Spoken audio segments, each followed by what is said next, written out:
Bah, là, en fait, les enjeux du 1, c'était l'évolution de Andy Sachs dans le monde de Runway. Or là, dans le 2, l'enjeu, c'est la survie de Runway. Donc déjà, ça développe une idée un peu plus groupe de personnages. Dans le premier, c'est vraiment ce duo Anna Thaoué et Mary Streep. Et là, dans le 2, c'est vraiment ce quator. Ah, c'est sûr, c'est un film sans aucune prise de risque. Hein. On reprend l'histoire 20 ans après, et puis c'est tout. Certes, les personnages, ils ont eu des histoires de leur côté, créer une nouvelle histoire, mais ça ressemble un peu au premier quand même. C'est pour ça que c'est vraiment un éternel recommencement, et c'est la suite de 20 ans après, mais on vous laisse quand même des repères, parce que faut pas trop vous bousculer. Par rapport au premier, au final, là, la mode, elle est plus autant au centre de l'histoire, et au final, c'est vraiment plus sur la survie, justement, de Runway. À la fois, c'est bien parce que du coup, ça permet de pas refaire un 2 identique. Je pense pour toutes les personnes qui aiment ce film pour vraiment la mode, c'est vrai qu'au final, elle passe vraiment très en second plan. On la voit juste au moment où il y a l'espèce de gala, et aussi au défilé où au final, c'est plus Lady Gaga qui a toute la vedette. C'est le personnage donc de Andy qui en fait dit qu'elle est journaliste, qu'elle a fait des études, qu'elle a gagné des concours. Moi, à aucun moment dans Prada 1 et Prada 2, je vois Andy avoir cette qualité de journaliste, d'investiguer un sujet. À chaque fois, j'ai l'impression que sa qualité, c'est juste de prendre un téléphone et de passer plein de coups de fil.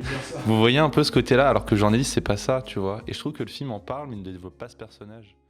En tout cas, c'est caractéristique.